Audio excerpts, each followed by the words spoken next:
welcome to video 25 of the Fearless Motivation Mind Mental Stamina London Part 2. So I'm coming at you guys live right in front of my apartment. I figured I'd get out and class up the joint a little bit, wear my sunglasses, because when you wear sunglasses you really can't see where the person is looking, so I quite like that. So a little bit about this, guys. I'm already at video 25. That means I am 1/4 done my first ever YouTube video series of 100 videos released bi-weekly throughout the year. So you gotta give yourself praise for everything that you achieve, because when you practice gratitude, guys, it's a very good thing. So I also wanted to talk to you today a little bit about a lesson before I reflect back on my London travels. So it is April, and it is soon to be May, and we are promised that the warm weather is coming soon. But we have had 2 blizzards this past week, so I knew they wouldn't last very long. But I had to prove the point and the mental acuity to walk to work during them, just because what I do when I'm faced with adversity is I look it in the face, slap it in the face, and then I defeat it, and then I just move forward about my life. Like even right now, guys, like it was a bit dicey, like coming out here to sit on this chair. First I had no socks on and like no sweater, and I was like, well, it's a bit chilly out still, and then the wind was still blowing. And then we had like people walking around, so I do try to make the videos as best as possible. But you just slowly improve every day. That's why I always go Kaizen, baby, and howl at the end.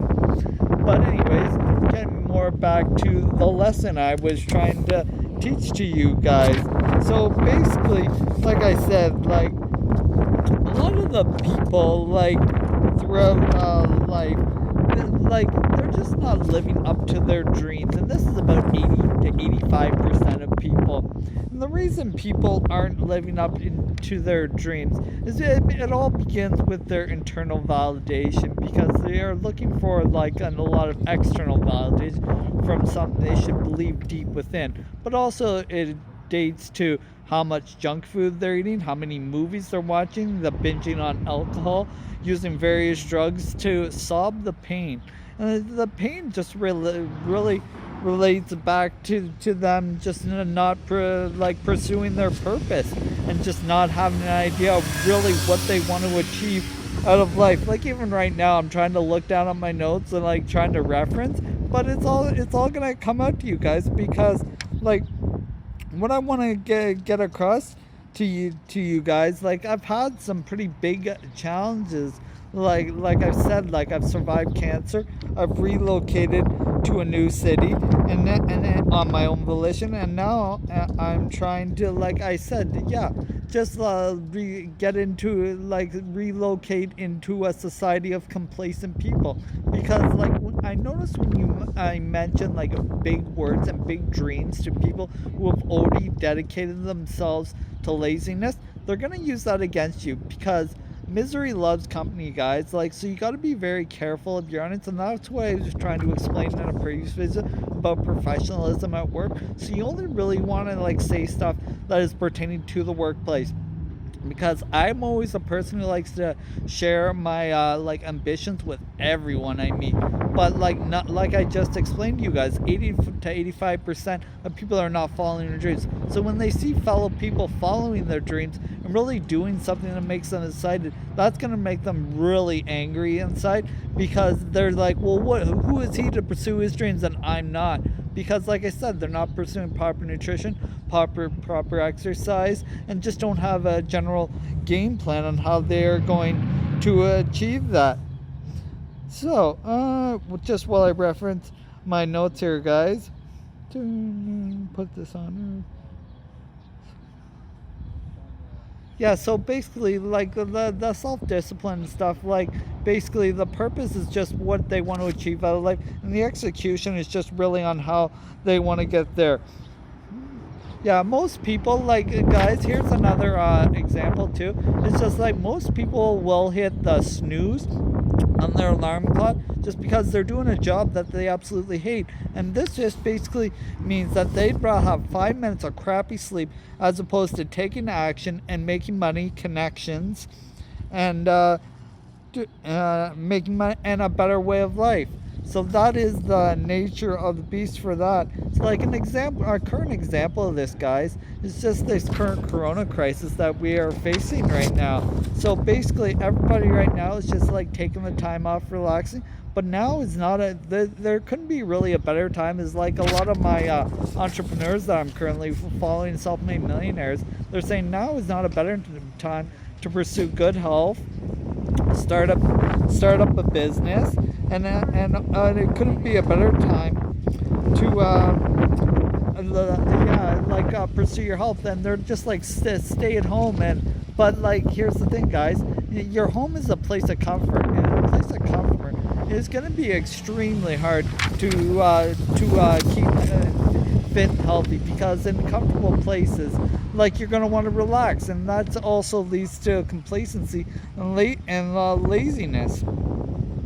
So, like, when getting back to that thing about starting your business, I know it does seem hard, but I think it does seem hard at the beginning. Like, even a journey of 1,000,000 miles, or in my case, doing 40,000 push-ups, like, that is pretty, like, dope. But I'm almost like 12.5% there. But I figured I'd post that to you guys, like, on every style, so just to not get too preachy. But anyways, I know I kind of harp on you guys about this, but it's not really harping. It's just more about just pursuing the good life. And it's just a lot of people don't already do this, because I remember when I attended a high status summit with Jason Campbell, they said, how many videos a week do you put out? And they say none. Well, then who the hell is anybody gonna know who you are? Right now, I'm doing 2 videos a week, so now you guys are getting a more clear picture of what I'm all about. And these videos are just a framework for mental acuity and how I'm able to reflect back on past events. So now, as I do that, we will reflect back to London Part 2. So on day about 3 or 4 of my travels in London, I wanted to shake it up a little bit, so I decided to visit the area of London called Whitechapel. And here I took a midnight tour of the place. Well, I don't know if it was midnight, but it was late in the night. And we took a tour with a fellow. And for those of you who don't know, this was the area that Jack the Ripper horrorized the Whitechapel area in the 1890s.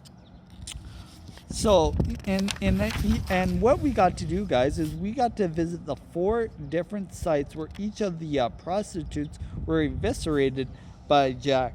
I found this really interesting because I actually have a morbid fascination with blood, guts, and just death, and how bad a person's death can be. I just find it very fascinating because you got to get into the mind of the serial killer, and just seeing how people tick, and I just love studying people in that regard.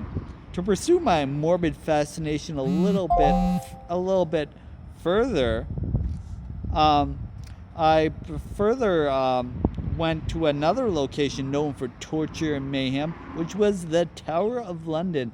This was located it was located right by Tower Bridge, actually, in London. And yet we got to go up there, and basically there was some descriptions on the side of the wall of the various operations that went on there. And then in a few of the rooms you got to see the rusted bars and the steel doors, and they did actually have a few of the apparatuses that they used back in the days. I believe it was around the 1300s when this occurred. And I'm just realizing right now, guys, that it's when you shoot outside, there are a lot of distractions, but you got to stay focused, and that's all part of the self-discipline that I always practice. So to finish my time in London, I decided to take a ride on the giant Ferris wheel in the middle of London. It is known as the London Eye. I believe this cost me about £10, which is about like $25 Canadian. So it was quite interesting. It was just like a reflection of all the places I'd visited in London. I got to see all the different places and sites, and it was quite interesting. I think it's like, I don't know how tall it is, maybe like 40-50 feet high, but anyways, it's one of the historic landmarks in London. So to finish this YouTube video series thing, I have an exercise for you guys to try, and like I said, I get these throughout the Dean Graziosi Better Life Challenge. So this exercise this week, it says, look at the people around you and identify them as battery drainers or battery chargers, and do your best to spend the most time with battery chargers. So this is just relating to your environment, guys. Like, you want to be around with people that always drive you forward and are always complimenting you and benefiting you. So just look for that all throughout your life, and always go draw yourself to people that are driving you forward and not putting you down, and always holding you accountable and making sure you you become all that you can be. So until video 26, excuse me, I will be heading to the City of Lights, Paris, and this will be a 2-part video series, guys. So I will see you Wednesday, and until then, guys, Kaizen, baby. Ow! You're all beasts. Take care, guys.